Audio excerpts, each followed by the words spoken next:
Hello, everyone. I'm Matthew Freedman, Matt F. the Oracle. Welcome to the BettingPros podcast brought to you by BetMGM, where you can get a risk-free bet of up to $1,000 with the promo code BettingPros on first deposit. All right, here with me to talk NFL Week 16 best bets for the Saturday Christmas Eve games is Joe Osborne, host of the Chasing That Paper podcast. Joe, it is a busy time of year. Thanks for joining the show.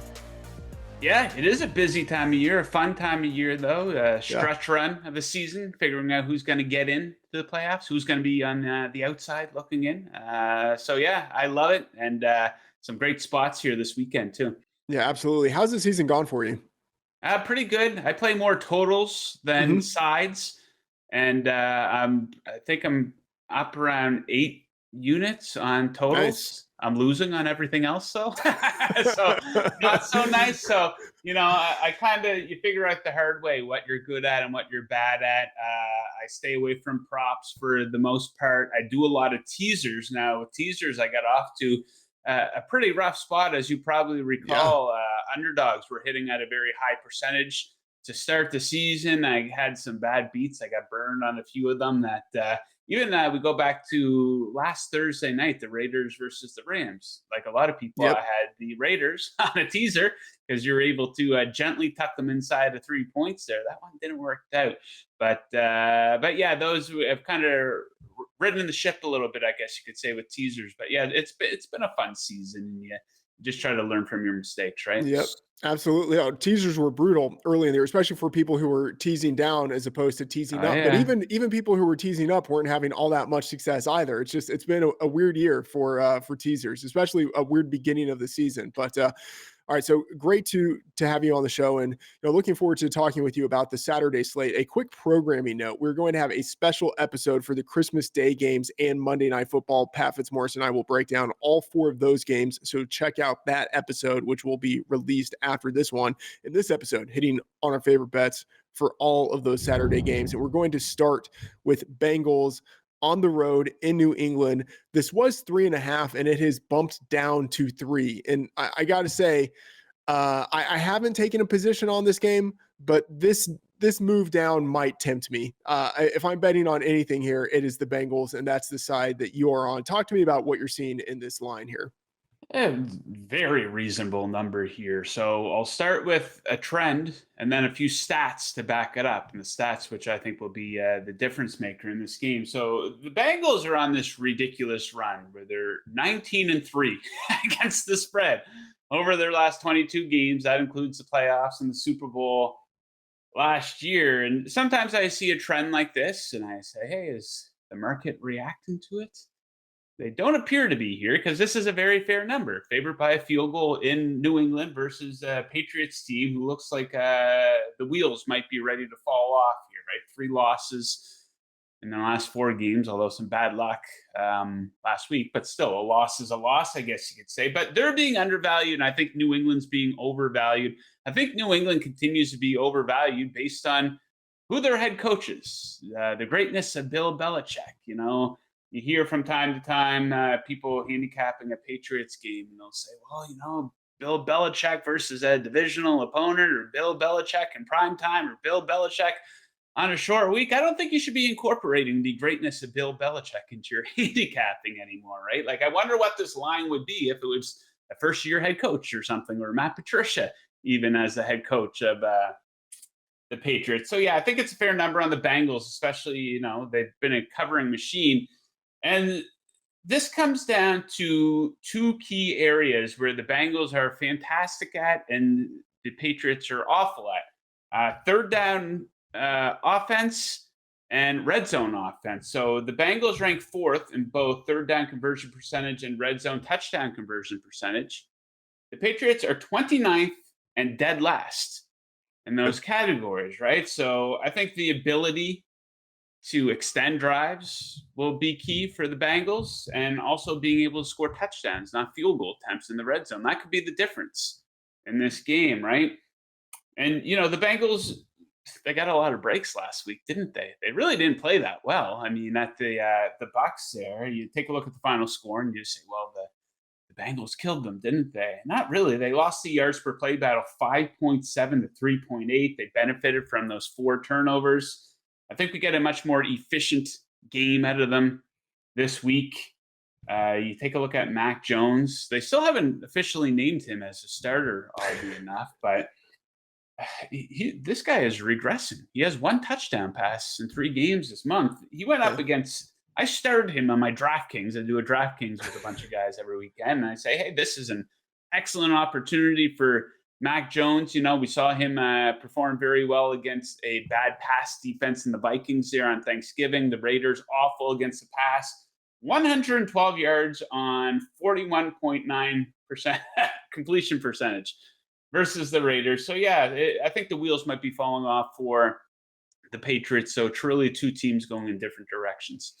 Yeah, and the Patriots defense, it has been really strong against subpar opponents. You know, like offenses that really can't do anything. It's been great. And so like they accumulate, they pile up all of their gaudy production against these subpar opponents. And then whenever they play actually good offenses, they're just not the same. And so, you know, what they're able to do, like the numbers that they've had, I don't think it really means much for what they're going to see going against this Bengals offense. And as you mentioned, the Bengals actually weren't all that great last week, and they still found a way to put up the points, which is pretty promising, you know, like even when a team is not playing well, that they can go out and cover the spread. Like that is the sign of a team that is really coming into its own. And Joe Burrow, you mentioned the stat of I think 19-3 against the spread in their past 22 games.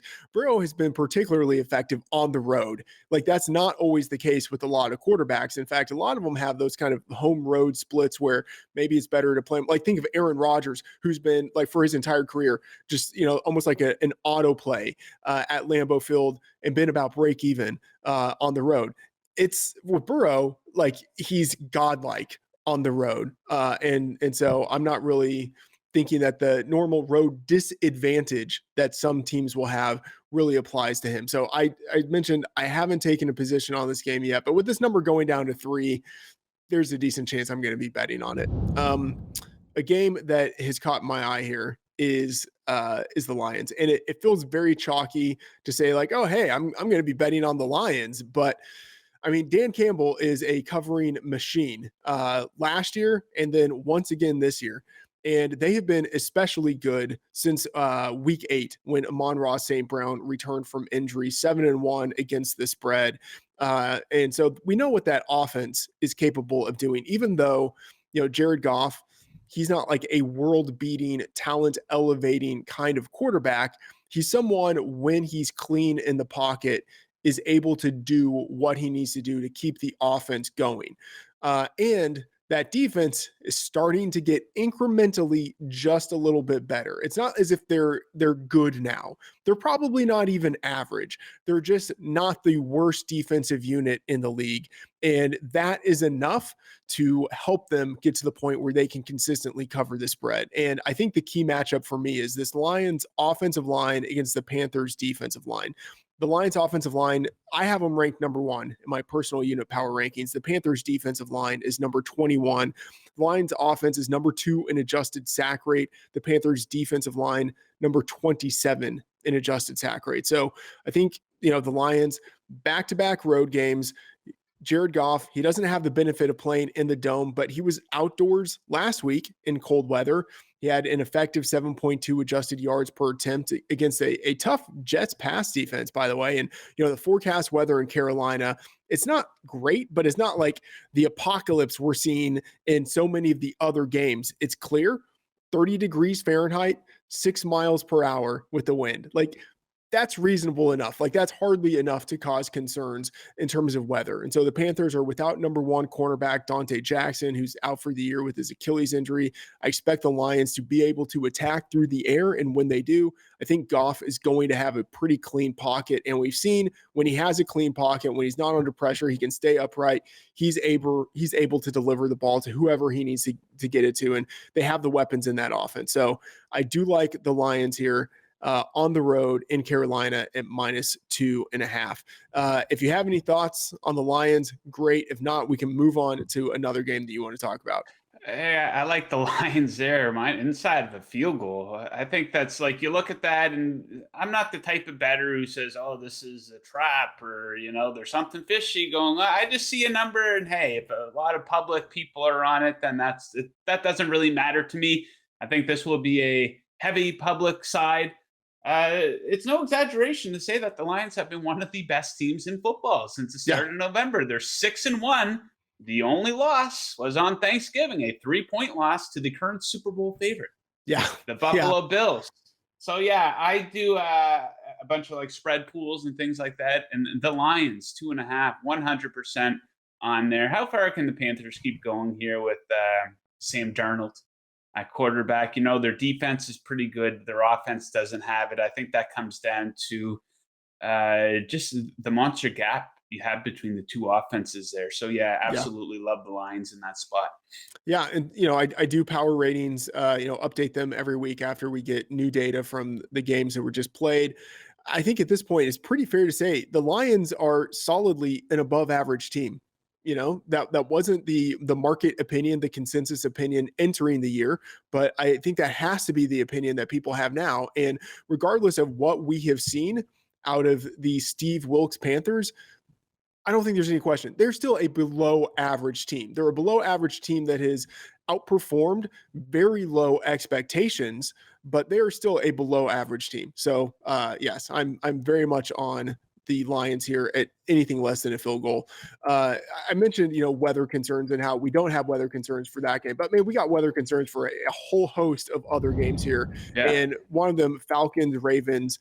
35 and a half. Unbelievable that, in the quote unquote modern NFL, 35 and a half is a real total that is out there. But, a lot of these totals this week are low for weather concerns. But, totals have been creeping down this year just because scoring isn't doing what we saw in previous years. And in this Falcons Ravens game, you've got two backup quarterbacks. Well, I guess Desmond Ridder is now technically the starter, but he's not a starter caliber type of player for the Falcons. Just rookie making his second NFL start, and then for the Ravens, we have Lamar Jackson missing his third straight game. Tyler Huntley going to be the starter in place of the injured Lamar Jackson. You like the under here of 35 and a half. What are you seeing in this game? Yeah, I love the under in this game. Sometimes people see these low numbers and they're like, I'm not even going to bother. They look away or might consider the over. And what I will say about weather, sometimes people do overreact to the weather.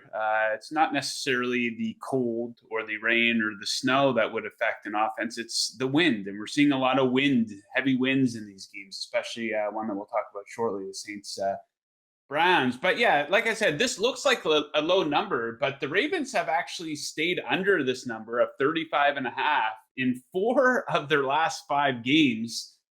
Those 4 games, none of them crossed 30 points even.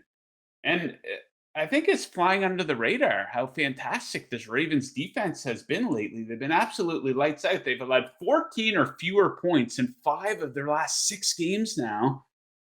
And you take a look at the quarterback situation, Tyler Huntley, official now. His last 3 times out, the Ravens have scored 3 points, 16 points, and 10 points.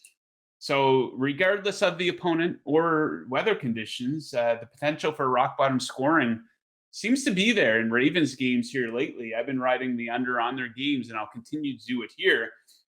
But of course, we're going to look into the opponent, the Falcons. They're not scoring a lot either. They scored 18 or fewer points in 5 of their last 6 games. Now you take Desmond Ridder, who looked pretty bad last week in a controlled environment, playing in a dome. He threw for 97 yards on 26 pass attempts.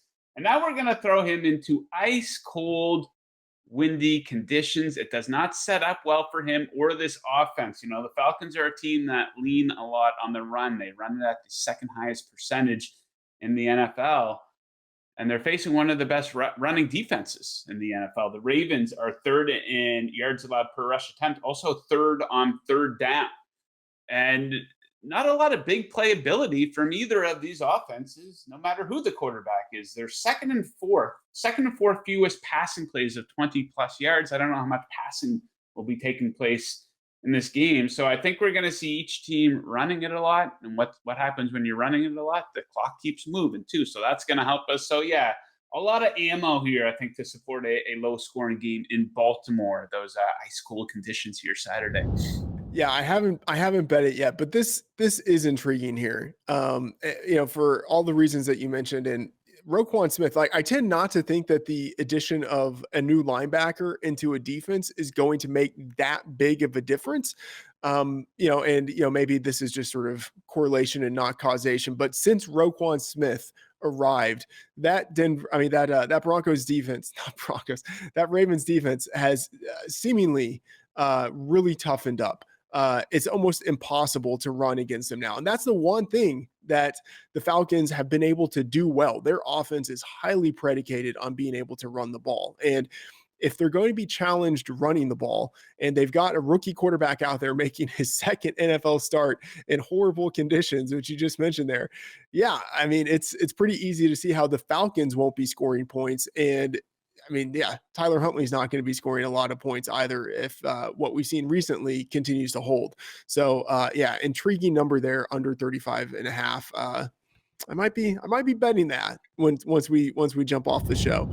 The next game that I'm looking at here, I hate to do it, but the Vikings -3.5 hosting the Giants.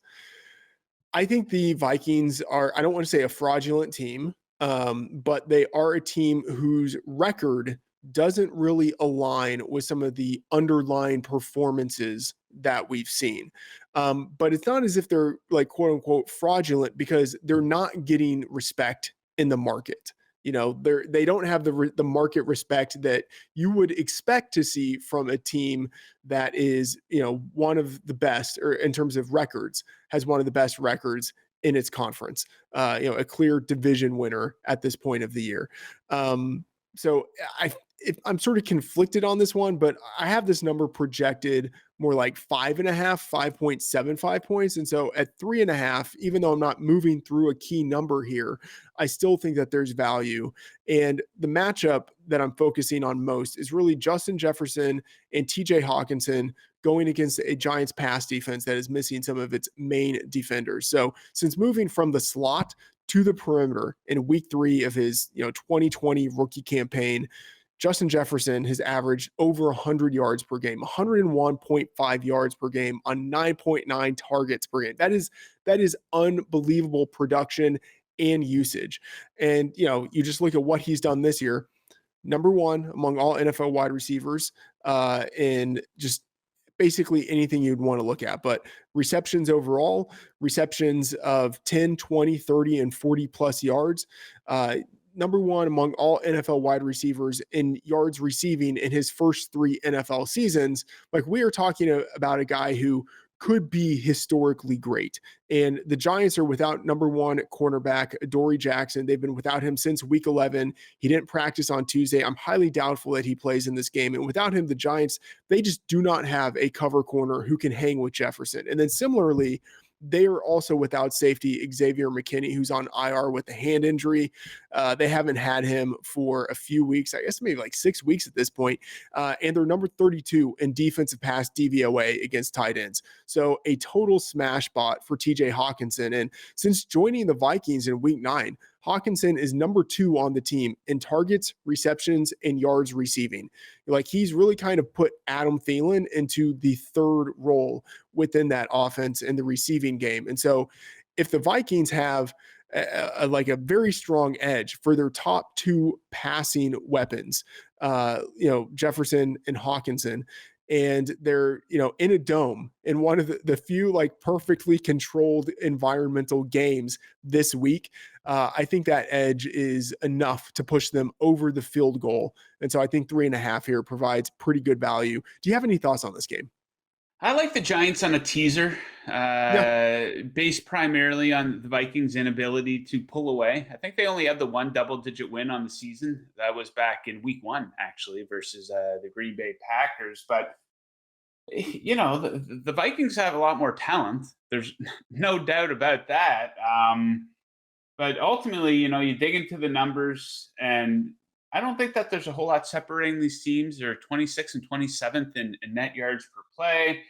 The Giants have been a fantastic bet as an underdog. If you're in the trends, 8-2 against the spread. Their defense has been pretty good on both third down and in the red zone. I think maybe that could be a bit of a difference. I just find the Vikings frustrating. And the same with Nah, the Giants are frustrating too, because it's like you dig into everything and it's like these teams, they shouldn't be winning all these games, right? And it's the same with, there's been so many times this season with the Vikings, I'm like, oh, geez, this looks like a good number on the Vikings. And you start digging into the stats and stuff, and you're like, wait a minute, this doesn't add up. What's their record now? 11-3 or I whatever think it so. is. The Yeah. second seed and I think most people are like-minded on the Vikings, unless you're a Vikings fan. A lot of people think they're a bit fraudulent and stuff like that. But I don't know, man.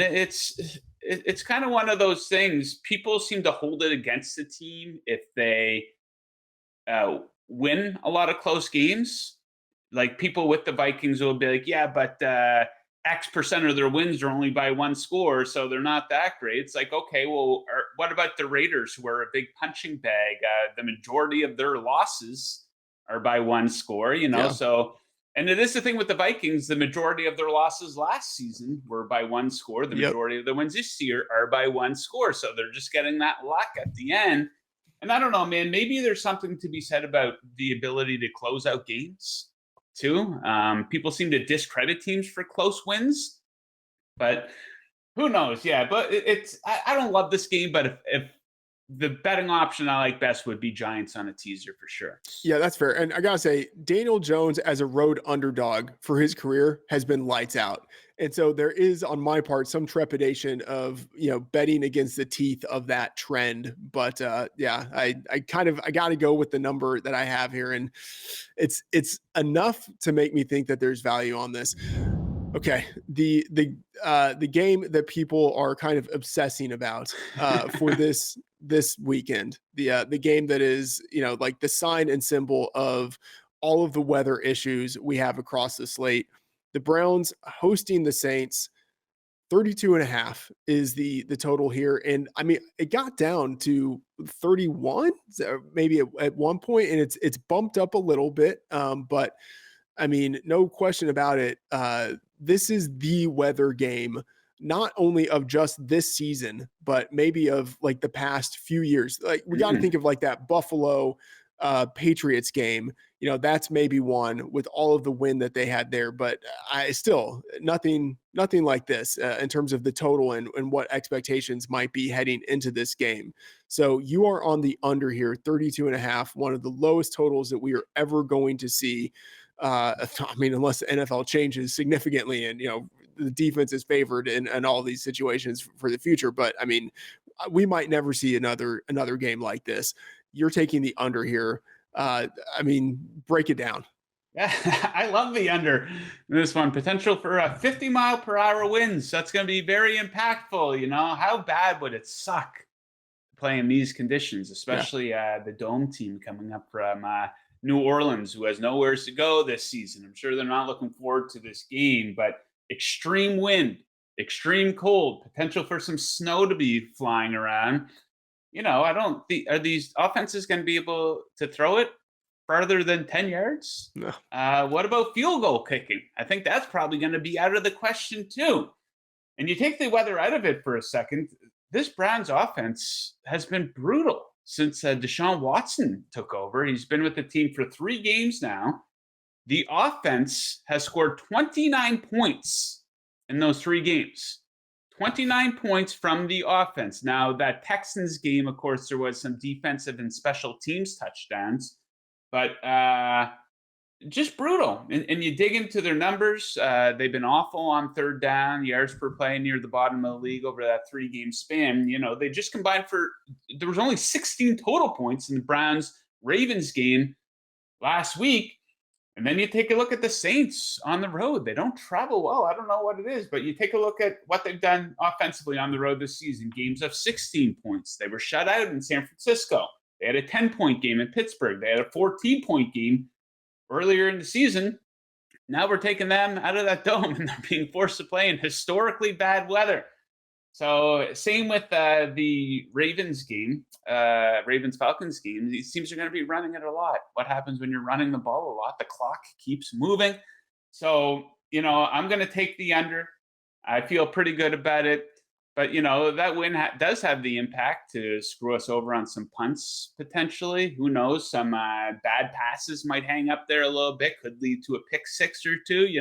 For a total this low, it might only take, one crazy thing, a bad fun. Like, you know what I Yeah. mean? Like, how bad does it suck when you're on an under and there's a pick six or a kick return or Yeah. a bad turnover in the wrong end? But yeah, just the wind is going to be insane. So I think the clock's going to be moving all game long, and a lot of running, not a lot of big play ability in this game, and teams will be able to, know that the run is coming essentially. So probably a lot of 3-and-outs as well. Yeah, I think the chaos of the weather tends towards the under in this spot. And I gotta say, early and by early, I mean like Sunday night, when I saw this line come out, and I believe it was around 34. I'm a skeptical person by nature, and I'm thinking like, okay, like, yeah, people can say the weather is going to be bad, but this is like already at 34. It's like, this is a really low line. So I just, I took the over. I hate that position now. Now that we're like, I was thinking like we're a week out, like weather forecasts can change. Maybe all this bad weather, is delayed by a day, or it gets here, a day earlier, whatever it is. But no, if anything, the weather forecast has gotten worse. And so I had the over 34, basically just burning money at that point. I might need the warmth from burning that ticket on fire based on the weather that we're going to get. So yeah, I'm with you. If I had to take a position on the total now, I would definitely be going under here. And I do like the Saints actually in this spot, even though they are the dome team. I think they are the team that is better equipped to be running the ball. Nick Chubb is dealing with injuries. Deshaun Watson, yeah, he's a dome quarterback from all of his time in Houston. And, I think we could see a little more Taysom Hill in this spot. It feels like a Taysom Hill, like running the Wildcat way more than we've seen at any other point this year. And with him and Kamara there going against a run defense that really hasn't been able to do much the entirety of this season, I could see the Saints not dominating on the ground, but doing enough to be able to cover the spread here. Yeah, the Saints have the better defense as well. Yeah. I don't think there's much Yeah. debate there. So yeah, I wouldn't be surprised to see the Saints win that one outright. Yeah. All right. And a final game here that I'm looking at. Tennessee -3.5, and this was 3 when I bet it on Wednesday, and so that's the line I logged in the BettingPros app, where you can sync up with sportsbooks, get free betting advice and picks, and track different experts and your own bets. And you can set alerts. We monitor all the major sportsbooks, so when one of them has a line move that hits a threshold you've set, you get an alert that tells you where to make the bet at the book that provides the most value. Download the app today in the Apple or Google Play Store. So yeah, 3.5. I bet this at 3. The line has moved, but I still think that there's some value here. I have this projected at 4.5, and the thesis is pretty simple. Houston is bad. That's my analysis. At -3, this number went too far. Still think there's value at 3.5. The Texans played really hard in back-to-back games against championship contenders. I doubt they have it within them to do it for a third straight game. And yes, the Titans are injured. Like up and down, offense, defense, they are injured. There's no question about that. But they still have Derrick Henry, and we have seen them with Malik Willis play against the Texans before. And that spread was 3.5. And now you have the Titans not in drastically different circumstances in terms of all of the other players. You have the Titans at home in this spot, and the line is still 3.5. And the Titans were able to cover. And I don't look at the Texans and think that they are a significantly better football team than they were when these teams met earlier in the season. And I don't think the Titans are significantly worse than they were in that first meeting. So, 3.5, divisional matchup, outdoors, maybe, potential for crazy weather, I can see why there might be trepidation, but we're still getting the better team with a running back who has been able to trash his opponents. The Texans have just been unable to stop Derrick Henry for the last few years, and we certainly saw that earlier when these teams met, and Derrick Henry went for over 200 yards. So I like the spot here of the Titans -3, -3.5 at home hosting the Texans. Oh, Joe, you have any thoughts on this one? You might be on the opposite side here. No, I'm with you here. I view this as a good buy low spot versus a decent sell high spot. Yeah, Tennessee coming off 4 straight losses, and it's hard to guess motivation coming into these games, but you gotta assume 4 straight losses. They're still holding on to that playoff spot. yeah, You gotta assume this is probably going to be their best effort of the season. And we have seen situations like this with Malik Willis going into Kansas City on Sunday night. The Chiefs needed overtime to beat the Titans in that game. And for the Texans, you got to wonder how much they got left in the tank after those 2 games. I don't know if it was a playing down to the competition or taking them lightly or look yeah. ahead, whatever you call it for the Chiefs and Cowboys. What is going on there? You give the Texans credit for that. But at the end of the day, you pull back and you take a look at the bigger picture. They're the worst team in football. So yeah, absolutely. I think Coach Mike should have the Titans up for this one. So yeah, I think it's a good buy low spot versus the worst team in the NFL. Yeah. All right. One more game here that I want to get your thoughts on. We opened the show talking about like it's that time of year, everything is coming together. We got the MVP race, and Patrick Mahomes versus Josh Allen versus Jalen Hurts, who was the front runner, and now is not the front runner anymore with the shoulder injury that he is dealing with. And my instinct is that I think Patrick Mahomes is the most valuable player. I think he probably will win the award. But there's something in the back of my Neanderthal brain that makes me interested in Josh Allen. And he was the front runner entering the season. The Bills currently have the number 1 seed. Josh Allen beat Patrick Mahomes head to head and had a really good game in that performance. Josh Allen had a really great game last week.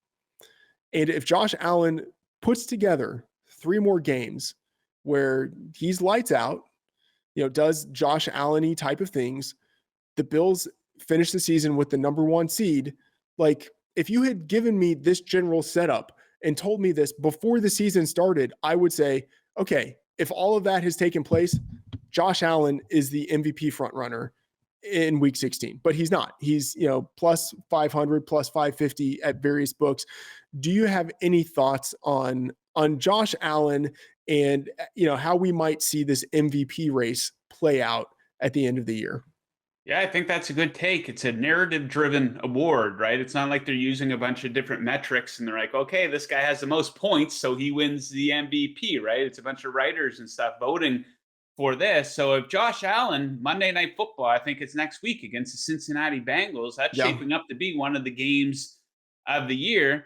If Josh Allen once again has a great game and if he can, have put together a great final drive in the 4th quarter, something of that nature, absolutely, I could see him getting it. You've seen Kansas City.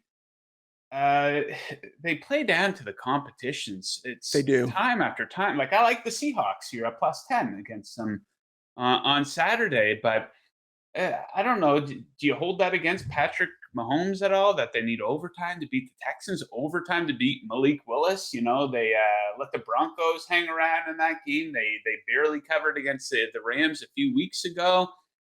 But yeah, at +550, I mean, this is something that could turn on its head this weekend. Josh Allen could go out and run for 100 yards in Chicago, for example, and maybe Mahomes comes out and has a 2 touchdown, 2 interception game and looks kind of average and they win by 3 points. I think you could see the odds shift in that instance, right? So a lot can be, because these are the most important games of the season. Yeah. Stretch run of the season.